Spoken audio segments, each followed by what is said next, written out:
We'll just wait a couple of minutes till see if we have more people to gather, and we'll get started here real shortly. Okay.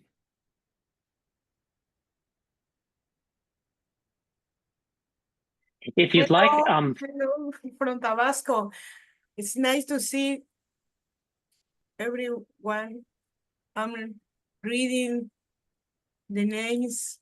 I am a friend from Manuel Gándara from Tabasco.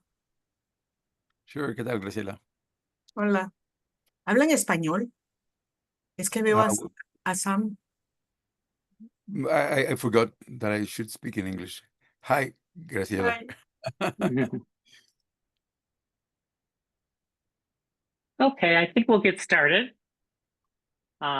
Good morning or afternoon or evening, depending where you are in the world. We will also have people watching the video later, so we never know what time people are watching this. My name is Chuck Lennox with the Global Alliance for Heritage Interpretation, and I want to welcome you to one of our webinars this year in our series, Global Excellence in Heritage Interpretation. Today hosted by Interpat MX, our partner in Mexico, and today's webinar is What's in a Name? What is it that we interpreters do? As if you have any questions during the webinar, feel free to put them in the Q&A at the bottom of the screen here, and we'll get to those at the end of the talk. And let me pass the screen over to my colleague, Dr. Manuel Gándara of Interpat MX, to present our webinar today. Thank you, Chuck. Thank you, everyone. I'm happy to be here. We weren't sure that I was going to be able to make it, almost complete, so I decided to do a video instead. Especially since my English is so bad, you probably remember that it's so thick that it can be cut with a knife. So I decided that instead of trying to improvise what I'm doing right at this moment, I would show you a video and maybe I could control my English a little bit better. The only bad thing is that we weren't able to do the translation in time. I was using an artificial intelligence tool, but I'm not sure that the results are okay, so you'll be hearing this only in English. But we will translate it quite soon, I think. So if there's nothing else for you, Chuck, to do, I will just thank you, Gahi and Helena Bishik from Interpret Europe for your kind invitation, and I'm thankful for the presence of our dear colleagues. So I'll share my screen and take you to the video. And of course, I'll be more than happy to entertain any questions or comments that you want to do at the end. So let's roll it.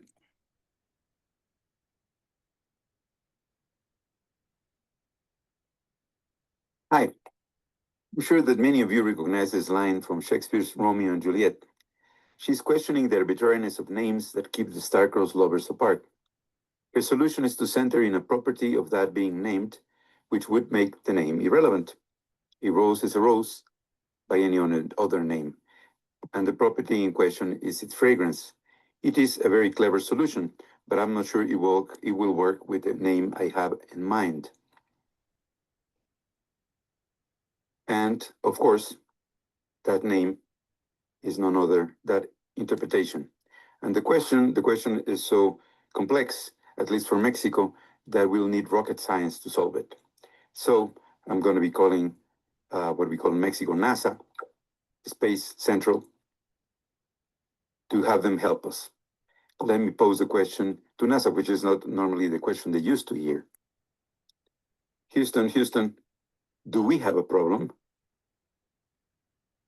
And here's their answer with a little delay.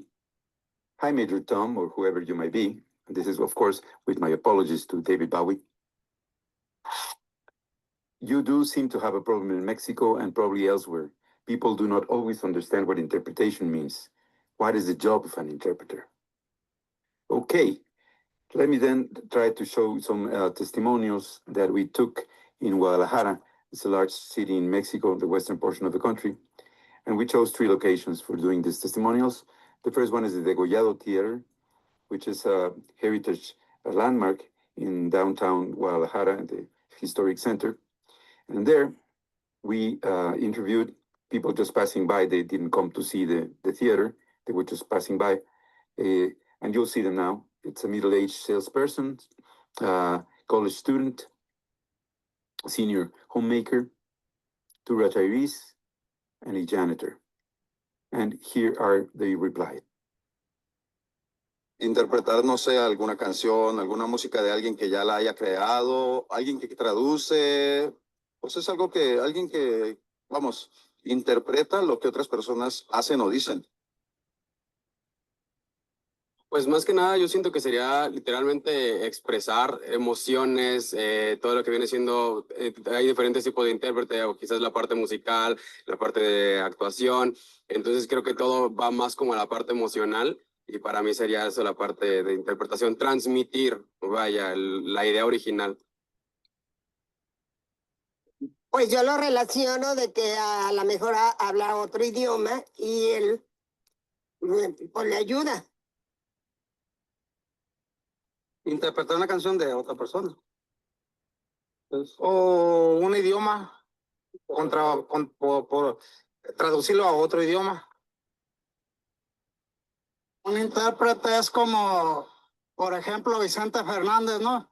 Joan Sebastián le componía y él interpretaba las canciones, ¿no? Puede ser interpretar como las Biblias, todo eso, un intérprete de las escrituras, interpretar historia.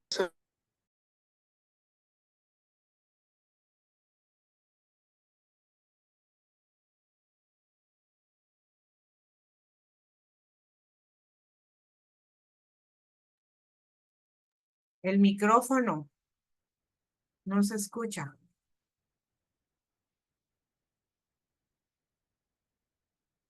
Between the interpreter that really just performs and the author that creates that the other interprets.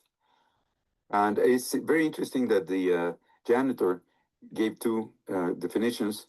The first one is compatible with the linguistic one, and the second one is what in academic circles would be called a hermeneutic or exegesis interpretation, which means the interpretation of texts, the Bible he quoted, or even history. And it turns out that hermeneutics is really being considered these days in many quarters regarding interpretation of heritage. Let's now go to the second location, which is the most important anthropology museum in Guadalajara, the Regional Museum of Anthropology, that is sponsored by my institution, Instituto Nacional de Antropología y Historia. And let's see what they told us there. The people you're going to hear is a maintenance worker, student, high school student, and a delivery person. Como en una canción, él se dedica a cantarlas de diferentes autores. Para mí eso sería un intérprete. Interpreta cualquier tipo de cosas como una obra, algunas canciones, se dedica más bien como a salir en público. Pues no sé, en los circos interpretan personajes. No sé, Bob Esponja, el circo de la caricatura de Bob Esponja, una persona que se viste de Bob Esponja y lo interpreta la caricatura. Eso supongo yo. Pues para mí un intérprete, pues hay como varias formas, ¿no? Ya sería una en la que es un intérprete como lo de los mudos, lo de lenguajes de señas y todo eso, o el intérprete que son como los artistas, todo, pues lo que tenemos aquí atrás, pintores, músicos y todo eso, porque están interpretando un arte o su forma de sentir o cómo se sienten sobre algo. You see again that we are surprised because this idea of performing as interpretation was new. I had never heard it before. And we got it from these people that were just passing through or across the entrance to the Museum of Anthropology.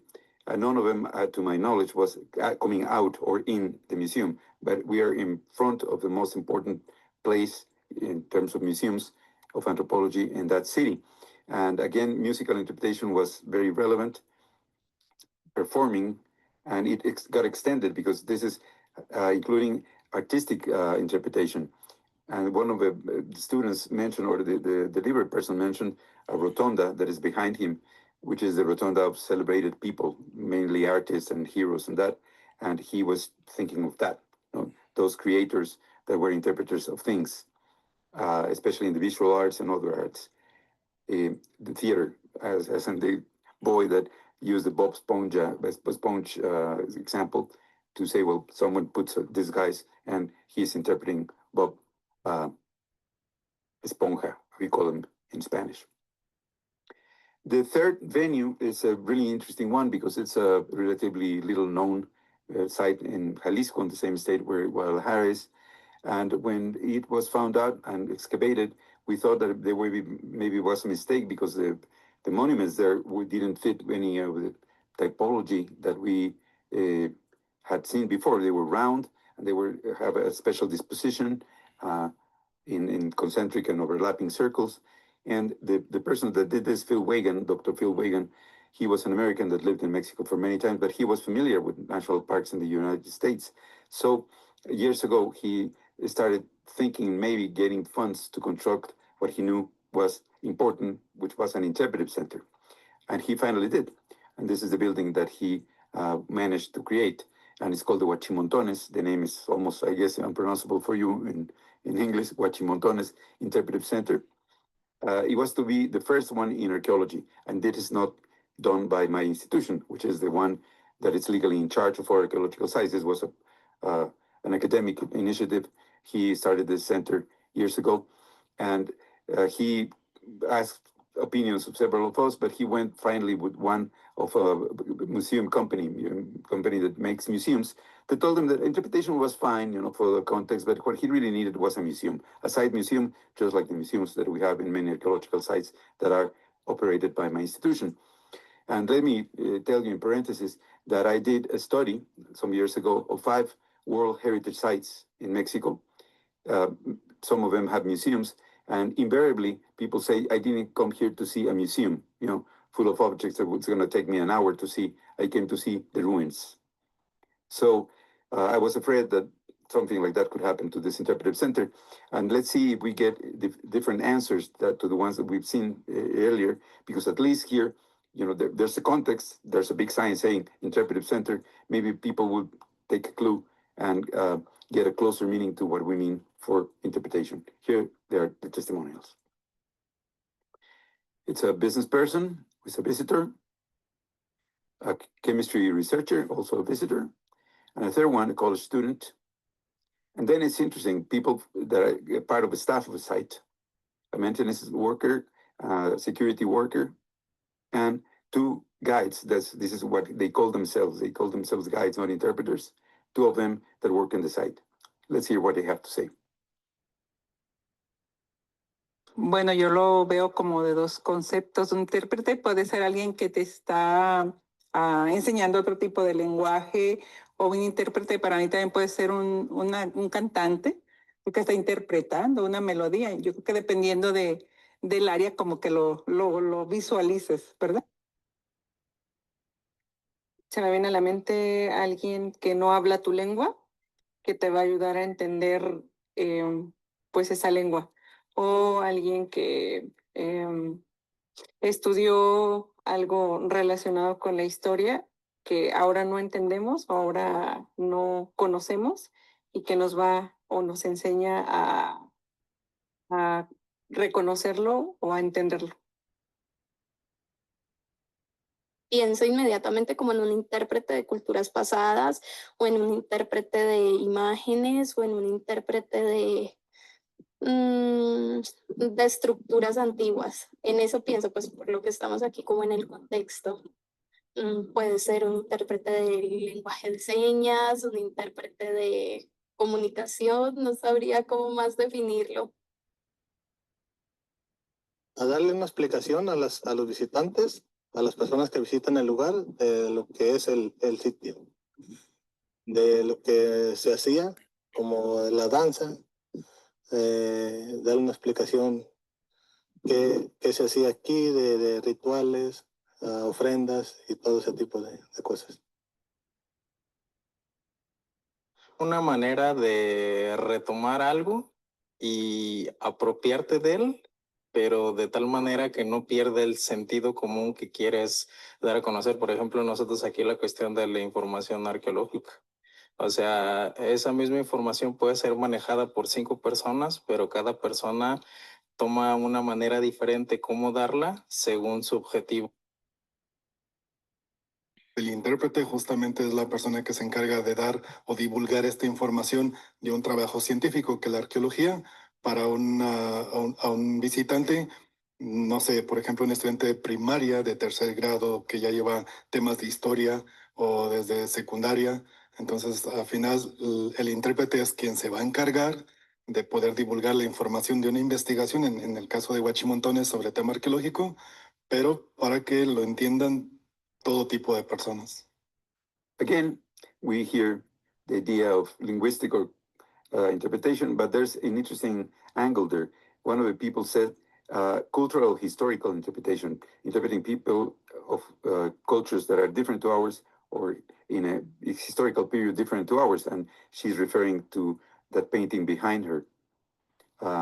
So it would be translation between cultures and languages, which is closer to what some of us understand as interpretation. Of course, musical still is very important, again, as opposed to authorship. And I find it fascinating that the people that work in maintenance and security, they say explaining the site. That is objects, structures, or practices, like say rituals or dances, as one of the guides say. So here, maybe because of the context, people were more sensitive to what cultural heritage interpreters do. But this is normally not the case in Mexico. And I would be fascinated to hear what you have to say in your own experiences. Some people question me, Manuel, aren't we're just wasting time in a name problem, semantic issue? I hope I could say, yes, we are, and I'll stop it here. But I don't think that's the case. It happens to be relevant because if we don't really understand if we don't enable people or help people to understand what we're doing, probably our work will be misunderstood. It turned out that in Mexico, and I'm going to talk briefly about our experience here in Mexico, I got interested in heritage interpretation basically by accident. I was invited by the National Forest Service to a meeting, something else, on some other thing in Puerto Rico. And there, by accident, someone gave me 2 chapters of this beautiful book, Environmental Interpretation by Dr. Sam Ham, then of Idaho. I was fascinated. I was captivated by those 2 chapters. And I said, this is really what we need for archaeological sites. In Mexico, we were starting to do something because we had received some monies to make these sites more accessible to audiences, more accessible in the intellectual sense, not really more accessible in the physical sense yet. So I was very excited. I came with my colleagues and I said, hey, I found this fantastic thing. I said, what? I mean, you're interpreting? We've done that all the time. I'm a scientist, I interpret data. I don't only describe my artifacts, I do interpret them. Say, well, but this is different kind of interpretation. And then some of the ones that were more or less convinced of what I was saying, they said, oh, but this is explicitly for natural parks. This is environmental interpretation. It even says so in the cover of the book. Clearly, this does not apply to cultural heritage. And we don't know much about geology or biology or whatever zoology they present in national parks. So this is not relevant, Manuel. Of course, I was a little disheartened, but I kept trying. And fortunately for us, Dr. Ham produced another book. This is one in 2013, and he called it Just Interpretation. Some people say, okay, now we are more willing to accept it. If it is not environmental interpretation, maybe it has something to do with cultural heritage. But this was, 10 years later. And thanks now to a series of experiences, which I'm particularly thankful for GAHI, because it enables us in Mexico to get in touch with interpreters all over the world. I was less provincial because I thought maybe the tradition that we learned from the United States and Canada was the tradition all over the world. And thanks to WIPIC, which is the acronym for the World Heritage Interpretation and Presentation Center, which is sponsored by the government of Korea, I was in shock to learn, as it happens many times when you live in a culture and assume that other cultures are just like yours, that the cultural tradition in Korea was quite different. And as a matter of fact, neither the tradition that I belong to, which is a tradition started by Freeman Tilden and then developed by Sam Ham, it was not really known or really taken into account in a study that this wonderful group of people did. So to my surprise, it's not only archaeologists or audiences that don't understand interpretation in the same way, but interpreters themselves don't understand interpretation in the same way, which I guess is healthy. No, we'll explore the possibilities. Here, my surprise, again, was that this form of the interpretation that we call thematic interpretation, which was used to train interpreters in the National Park Service, for example, was based on Sam Ham's book, but that was not even in the literature that was being considered at some quarters. And the idea of presentation, to me, I had heard about it, was novel. But working in this group, the definitions group of WIPIC, this Korean center, I learned that it was very important in some countries.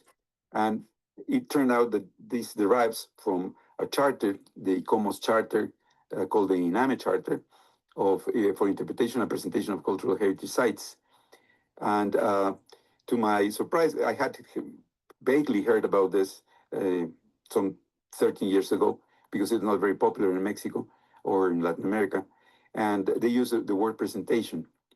These two words, interpretation and presentation, are derived from another charter, a very important charter, the World Heritage Convention of '72, in which the idea of World Heritage was finally crystallized in its current form. But in the INAH Charter, there's a distinction between interpretation and presentation, which I found a little confusing. Then, if you let me summarize so far, for some colleagues, interpretation, I just learned through these discussions, is what it's done at the World Heritage Center in UNESCO in Paris. They decide which site will be a World Heritage site. So that is what is called interpretation. And this is understood by some people that worked in that ICOMOS INAH Charter. This is done in Paris. And then presenters take what is called the outstanding value, universal outstanding value statement, and they present it to people in a site, landscape, or cultural practice. The real interpretation then is the academics in Paris, and then what they do with this statement of value is handed over to the presenters that communicate it to an audience using diverse media. Basically, they're thinking in terms of personal presentation or in-person interpretation. This has some not very fortunate consequences, I'm afraid, which we will explore currently. But I also learned, working with this Korean group, that there's what I would call, in the absence of a better name, and I hope that no one gets offended by my invented term, I call it panhermeneutic view. This hermeneutic view that relates to that janitor that said, interpreting the Bible, interpreting history, that is part of what hermeneutics is, has a basic principle that we agree, I guess there's no way of denying that, is that all humans, we interpret our world constantly, and we create meanings for ourselves. I think that this is pretty obvious, but this is the starting point of many of the hermeneutic consequences that will follow. And if we go to the museum field, we find that there's a similar idea that people like my dear Dr. John Falk and Lynn Dirking have been proposing for years, basically around the same time that Sam Ham started writing his books. And they say that doing lots and lots of studies of audiences, that audiences create the meaning, whatever meaning they want to. They are sovereign. And this idea has also a lot of empirical support, just as interpretation in the Tillian tradition has in national parks and national forests and other places in the United States. And now this is translated into the locally recognized heritages, because we were talking about institutional heritages like the ones we take care of in Mexico. But people are now saying that when local people, I call it communities of residents, are the ones that are recognizing the values of heritage, then they don't need interpreters because they have already recognized those values. So interpretation is totally unnecessary. And I beg to disagree, because maybe this will be very clear for the people in the local community, but it's not clear to the visitors. So if they want to share their heritage with other people, they have to do interpretation. That is one of the things that I want to suggest today. I was also surprised to find out that there's a widespread idea today that doing thematic interpretation, which is the kind of interpretation we associate with, is seen as authoritarian, vertical, and even colonial at worst. At worst, it was called didactical interpretation in this Korean group. And at best, it's superfluous. Why? Because if anybody can interpret anything, by definition, they can interpret it also heritage. They don't need interpreters to do anything for them. And since they are sovereign, they will create whatever meaning they want. What are the consequences of this idea if taken to the extremes? And I'm not saying that the people I mentioned have taken it to the extremes. I'm just being cautious here. Well, an interesting consequences of that is that if we are irrelevant because people can make whatever meaning they want, and the values or attributes of heritage are self-evident, then what can happen is that certain consequences will follow. One that worries me is that if interpretation is really irrelevant, then they might find that they don't need us. And you say, okay, this is hypothetical, Manuel, please don't jump to conclusions, no? Well, I don't need to jump too far because just recently, 3,000 employees at the National Park Service were fired. I'm not saying that all of them were interpreters, but many of them were rangers that performed interpretation tasks in not only national parks, but also national forests. And Trump's administration fired 3,000 people of these two systems in less than a couple of months. And if we're superfluous, I guess that no one will miss us because people can make their own interpretation, right? Well, I'm good at planting or proposing problems, and I never promise you neither a rose garden nor a solution. But I will be responsible if I don't try at least some. What are some possible solutions to this naming issue? My first suggestion is that we try to make less ambiguous interpretation, the kind of interpretation that we do, by using the phrase heritage interpretation. And I think that this was well taken by the Korean group. Because if we talk about heritage interpretation, we will no longer be confused with linguistic interpreters. And as I just recently learned, with musical interpreters or artistic or theatrical interpreters of all sorts. So I'm proposing not to change our names, no, but at least to make it clear that what we're interpreting is heritage.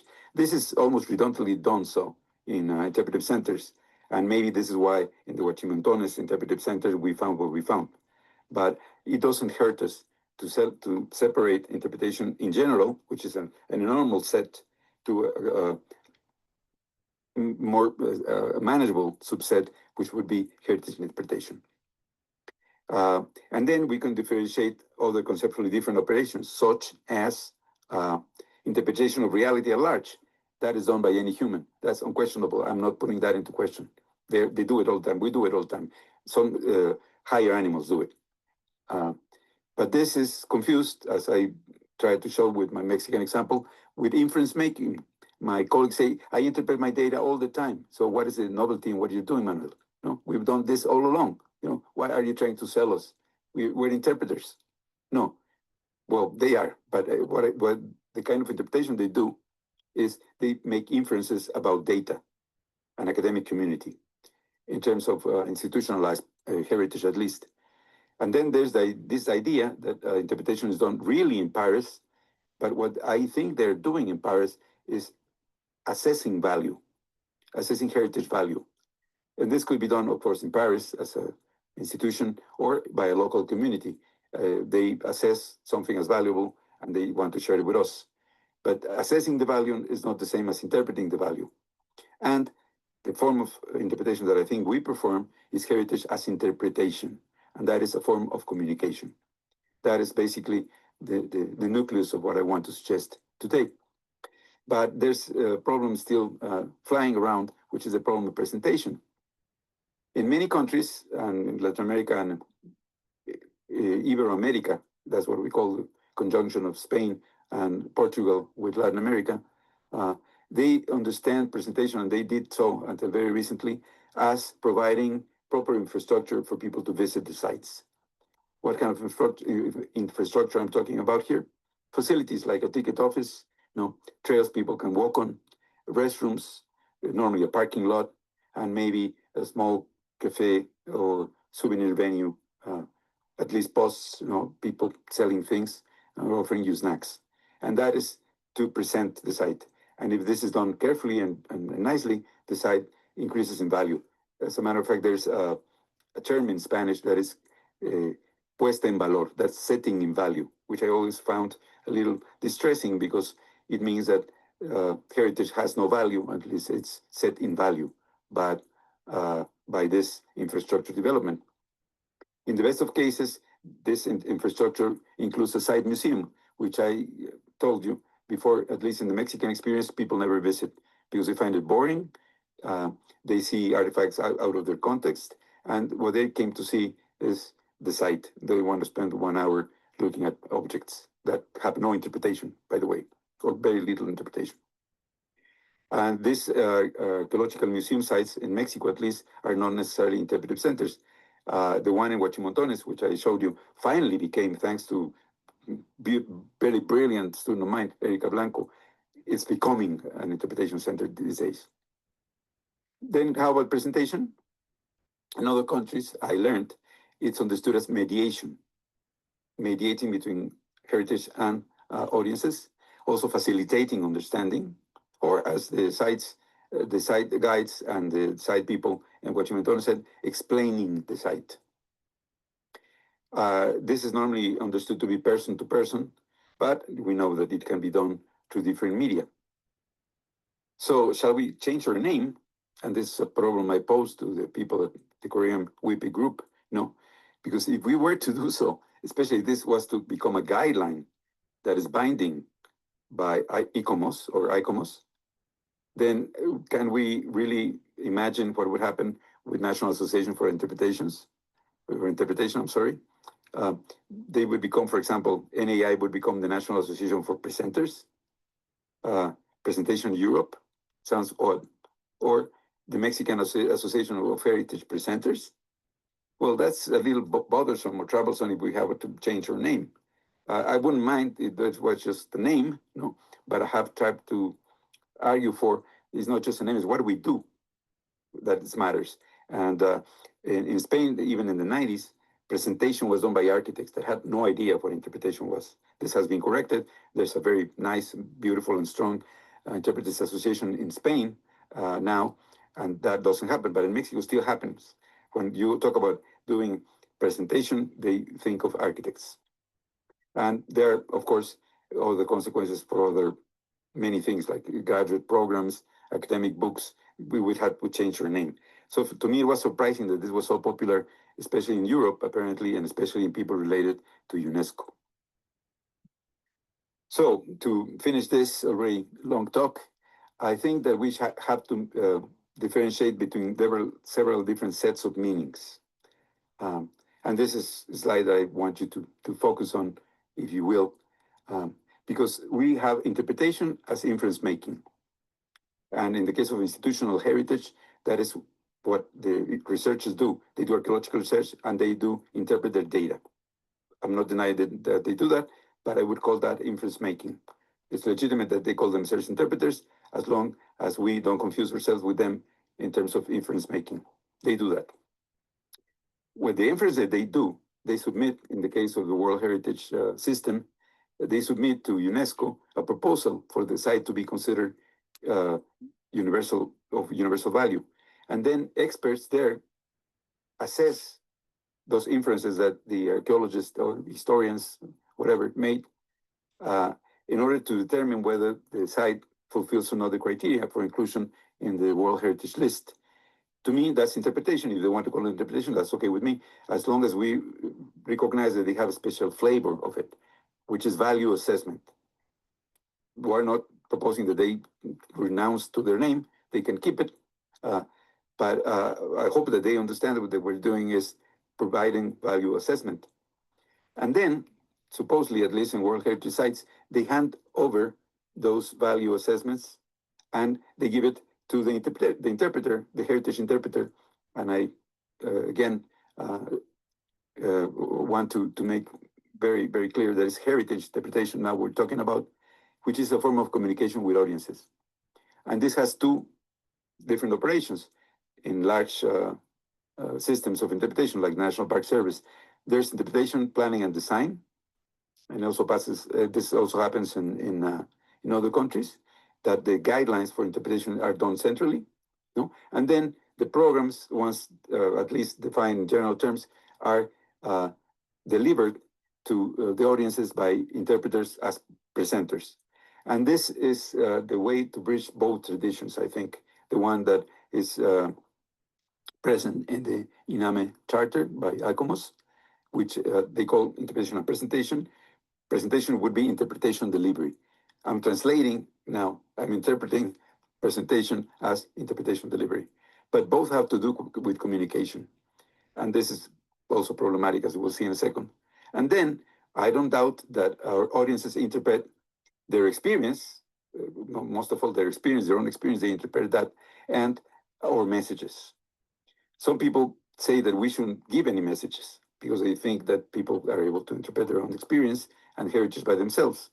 That I think is problematic, especially there are many things that are not self-evident, and I won't bore you with the details. I did a little bit of that last year for those that attended the webinar on Xochicalco. Then I would ask you now, are you in a problem like this? Is people trying hard to understand what an interpreter does? Do we have to retort to something that someone proposed years ago, that we should change our name to interpretors with an O? That failed, of course. I'm saying that we change our name, but I think that we should try to stress what is it that we do. And I think that we do is not something that is self-evident or irrelevant, or that can be biased as authoritarian or vertical. And well, that's all the time we have now. Thanks a lot. I'm at your disposal. I'm your ready for questions and answers immediately, and that's my info, my contact info. You can contact me at any time, and I'll try to be intelligent and not too crazy about the things we talk about. Thank you.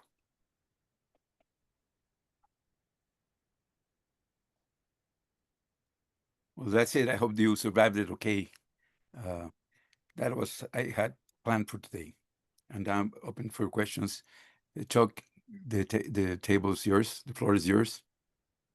Okay, I don't see any questions posted in the chat or on questions, but maybe if folks have questions, they can raise their hand. If you go to the very bottom of their screen, you can use the chat or the raised hand function of Zoom, and we'll call on you to have your question answered by Manuel. I have to say that that's an ongoing issue. I remember a gentleman who eventually became our governor and then even ambassador to China. When he was a local official, I was standing next to him at a press conference, had my name tag out in the interpretive programs office, and he leaned over to me and he said, "What languages do you speak?" I was thinking, "Oh, I work for you. You don't understand what I do." Okay, Clark. Looks like Clark Hancock has a question. Yes, and thinking about the proposal, I'm struck by the term heritage and the problems that that term has, especially in the English language. And in the United States, you can see that when you ask people, when you see people discussing conflicts within their history that we have, the symbols of various things that have happened in the past, and people proclaim that that's part of my heritage. Or you have organizations like the Heritage Society. And these are, yeah, Sam, I know. And these are, and whenever you ask someone heritage, they automatically go to cultural history. I'm thinking interpretation is a process, a communication process. It is itself does not have a value system.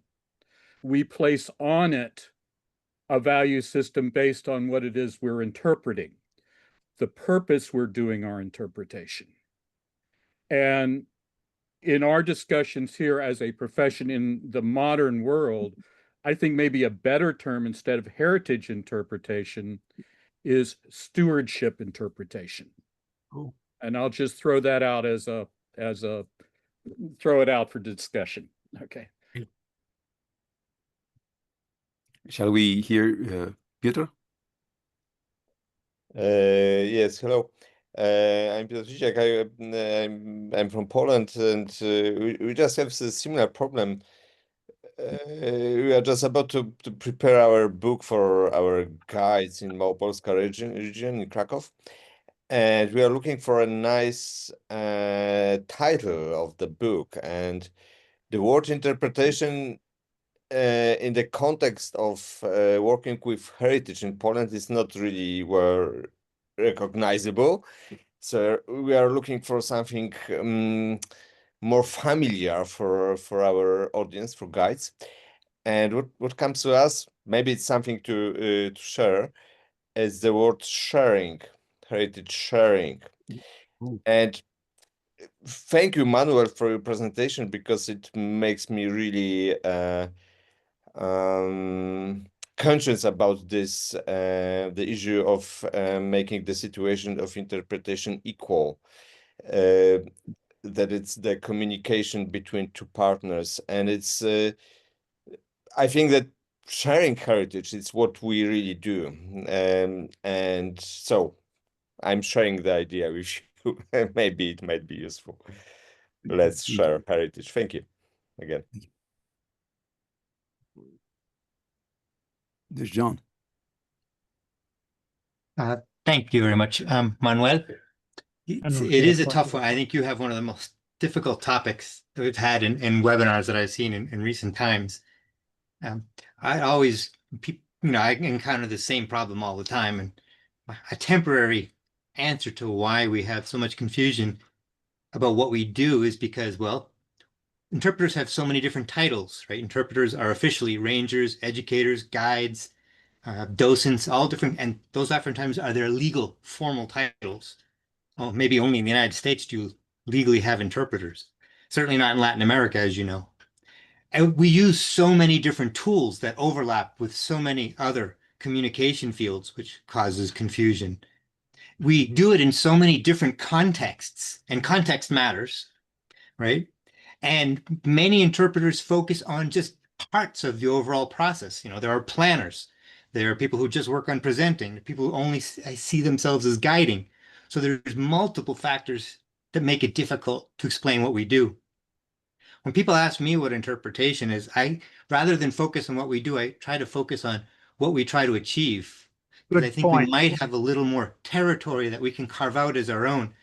I always tell people, there's a communication tree with lots of branches. One branch is education, one branch is social marketing, another branch is propaganda, another branch is, there's all different kinds of communication fields. One of them, those branches, is interpretation. Well, what makes that branch different from any other branch? I think that, and this goes to the mission question, right? We are trying to promote a deeper appreciation and a deeper connection between an audience and an interpreted object, right? It's not learning. We're not trying to propose a political ideology. We're not trying to sell them something like a marketer would do. So, and even still with that, there's a lot of overlap. Like in any tree, branches grow together, right? So that's what I do. I don't know if it's the best solution. I look forward to better solutions still, but I like the tree because people can visualize that anywhere in the world. Thank you, John. And I saw Sam jump. Well, can you hear me? Yes. I was trying to find the hand. I can't raise my hand. This is frustrating. So I'll just jump in. That was a good point, John. The context is really important. And you gave several examples of other kinds of recognized forms of professional communication that are different. And they differ in the outcomes of interest. That's the most important thing that distinguishes interpretation from other forms of communication. And I would add to the list that you gave, John, marketing, environmental education, political campaigning, courtroom argumentation. There are a number of fields that differ in the outcomes of interest and also the context in which the communication can occur. And the third one is the audiences of interest. And so the context in which those audiences can be reached and the outcomes of interest are what distinguish all forms of communication from one another. That's on page 1 of my book, by the way, but I know page 1 is not the one everybody reads, so I'm not concerned about that. But I think that just going back to Manuel's basic, I want to call it a theme, but there are themes within themes in your presentation, Manuel, and that are all thought-provoking. I think you can see that from the reaction you've gotten. And now to our friend, I don't remember your name. I don't remember the country you were from. But you said, well, the word interpretation doesn't really kind of work for you, but you prefer sharing. I would say to you, then use the word sharing. Manuel, you have heard me speak at the SETMAL, the keynote thing that I did how many years ago? And I talked about la trampa de las palabras, the word traps. Don't get in the word traps. Don't get hung up on words. Get hung up on what John Cole was just referring to with context and outcomes of delivery or outcomes of interest and also the audiences of interest. That's what we should be focused on, whatever we call it. It's the same, as I say, that a lot of countries, just languages do not, and Spanish is one of them. John and Manuel and several of the rest of you know that the word theme, tema in Spanish, really means topic.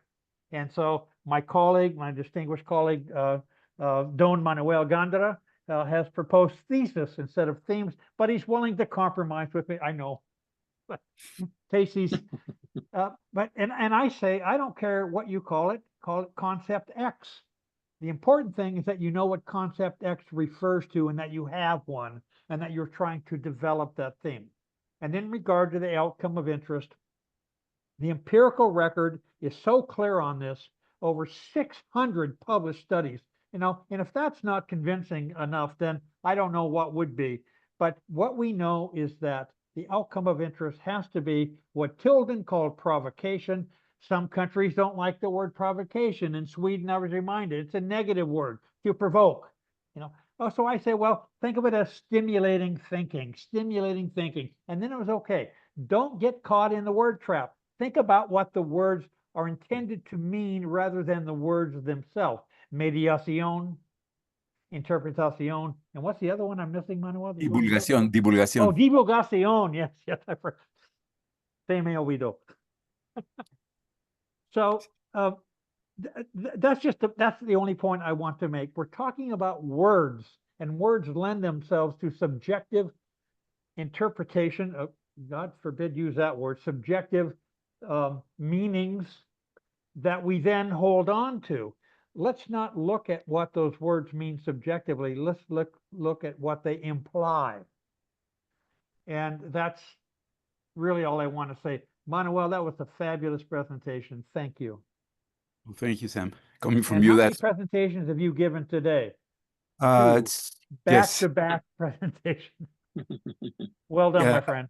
After a PhD dissertation defense participation in Madrid. So it started for me at 7 a.m. my country. Thank you, Sam. Thank you, the rest of the people that have participated. I agree with you, and I think that John really hit the nail. What is that we're trying to accomplish?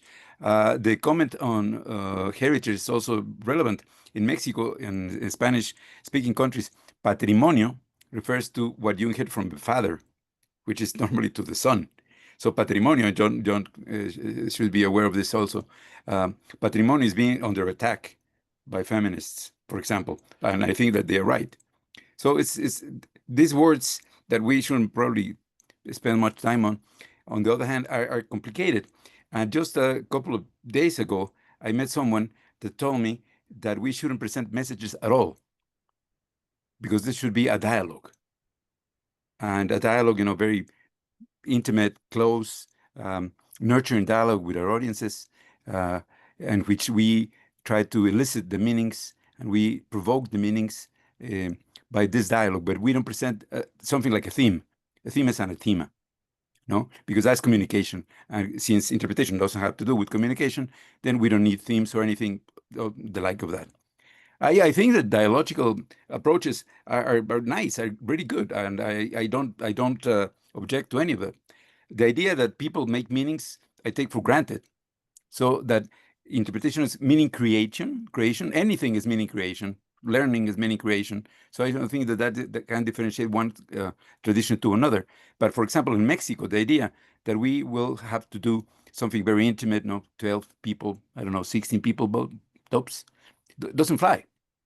You have Teotihuacan with 5 million visitors. And who's going to pay for them, for these dialoguers? I don't see how. And we have a tradition in Mexico in which what we call heritage, with all the problems that I agree happens with the term, is not considered merchandise. It's considered a good of social use. So we don't sell it. So the solution, I'll have them pay for people doing the dialogue. Doesn't work. So we had to either charge people for doing that, which we don't normally, and that goes against our policy, or find something that works not only in this intimate, close encounter, but works also in media, the many media that we can use. But what worries me is that there are no messages. And someone told me, no, if you have an intention, you're doing political work. Wow, communication with intention, that's new to me.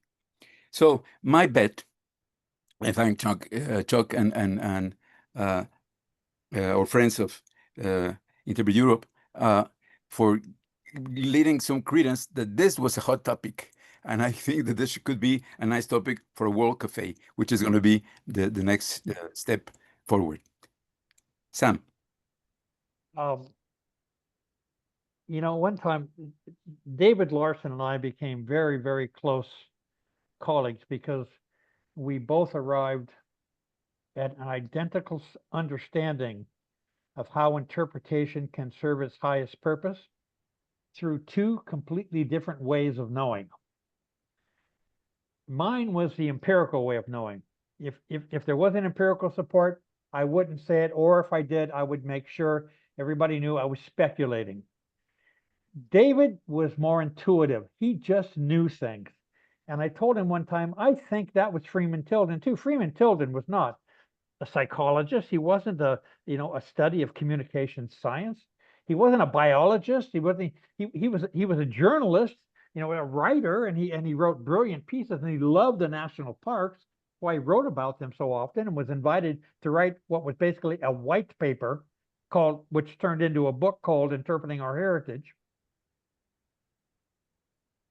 But he and David Larson both had an intuitive understanding of what took me a much longer time to appreciate in the way that I came to appreciate it, right? But David was also a critic early on, and in his it's an edited volume. Several people contributed to it, but David was the editor and the guru of the group. Believe me, David was a brilliant human being until he died, unfortunately, prematurely. And David took a shot at me. He said, because I talked about themes as messages. You can't talk about themes for very long before the word message comes into your vernacular, your vocabulary. And David had in this book, if you want to send a message, get a telegraph. And I thought, the problem, and this is the point I want to make. The problem is that the word message implies that you're sending some words or some ideas or thoughts that you want the other person to accept, to agree with. That's the message. Here's my message. I want you to agree with it. Mm-hmm. And a lot of people think about themes that way. And I've heard people say, no, thematic interpretation is activism. It's activism. I've heard that recently, actually. It's activism because it's trying to get people to accept your point of view. Well, anybody who knows anything about my work, what I've written in the last 30 years, what I've said in countless presentations, that is not what I mean by theme. And it turned out to be a funny mistake when my 2013 book, Interpretation Making a Difference on Purpose, came out, because the copy editor made a change on a particular page in my book where I said that a theme is the overarching idea or conclusion that you want your audience to think about. To think, they could disagree with it. They're making their own meaning, but we need to give them a platform for their own thinking so that their thinking is within a sphere that we want them to think about. That's what a theme should do. She changed it, the copy editor changed it. I didn't catch it. She changed it to your theme is the overarching idea or conclusion you want your audience to draw, to agree with, to accept on its face. And I when I finally saw that, I called Fulcrum Publishing and I said, change that immediately and stop print on all editions. And you've heard this before. I think John probably has too. And they changed it. Now it says correctly, I don't remember the page, but that a theme is the overarching conclusion that you want your audience to think about. That's the outcome of interest. It must be the empirical support for that idea that audiences can only make their own meanings. They can't make any other meanings. And by the way, if you want any of us, and if you want your audiences to care or appreciate, and you talk to interpreters all around the world, and they will use words like for appreciate and caring. The only caring or appreciation any human being can do, is capable of doing, including all of us, will be based on the thoughts that they themselves think between their own two ears, and it can't come from nowhere else. And so the interpreter's job is to stimulate the thinking.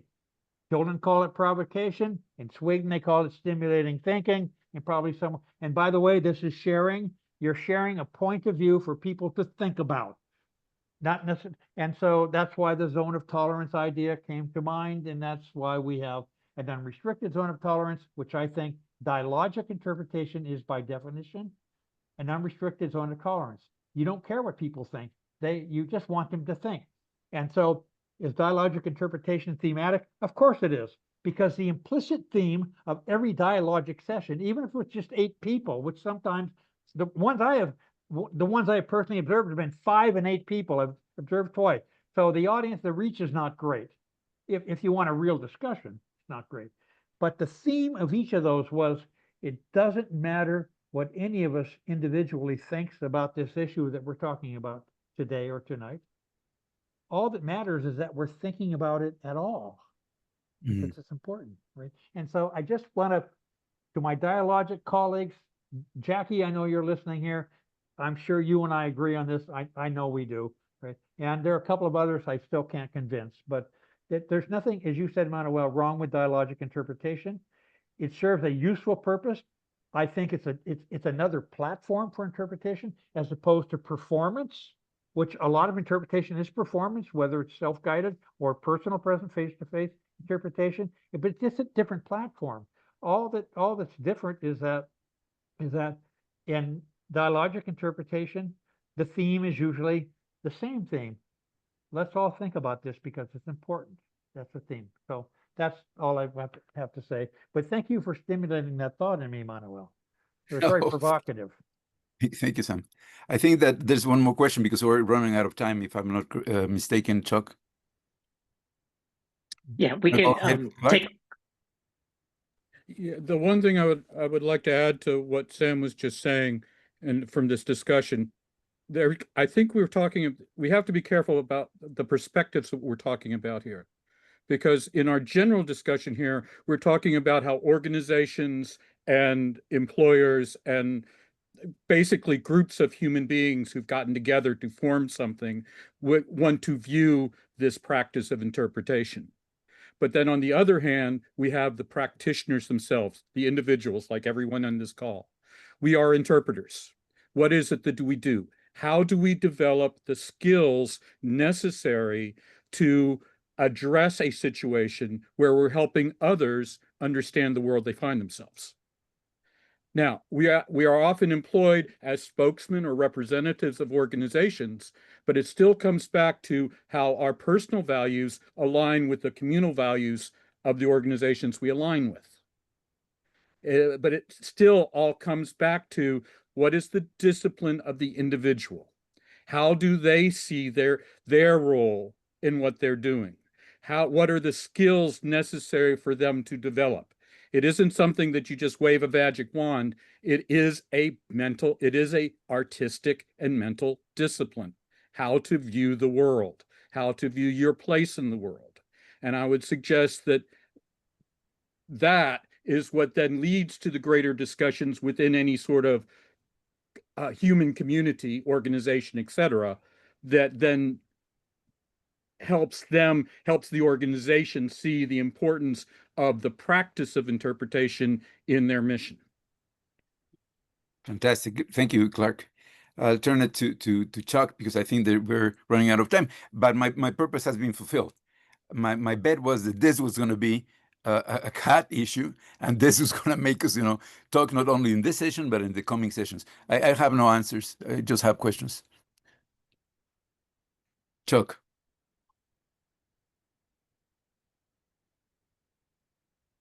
I want to thank everybody for coming today. Obviously, a very good, provocative discussion, and hopefully we'll have even more as time goes on. Just as a reminder for future webinars, please check the Global Alliance website, www.gahi.online, for future webinars, and you can register from there or through your own organization. And in conclusion, I just want to remind people that interpretation is a seed, not a tree, and we planted lots of seeds today to grow further. Thank you for coming, and have a good rest of your day. Thank you. Thank you, Helen. Thank you, Helen's team. Thank you, Chuck.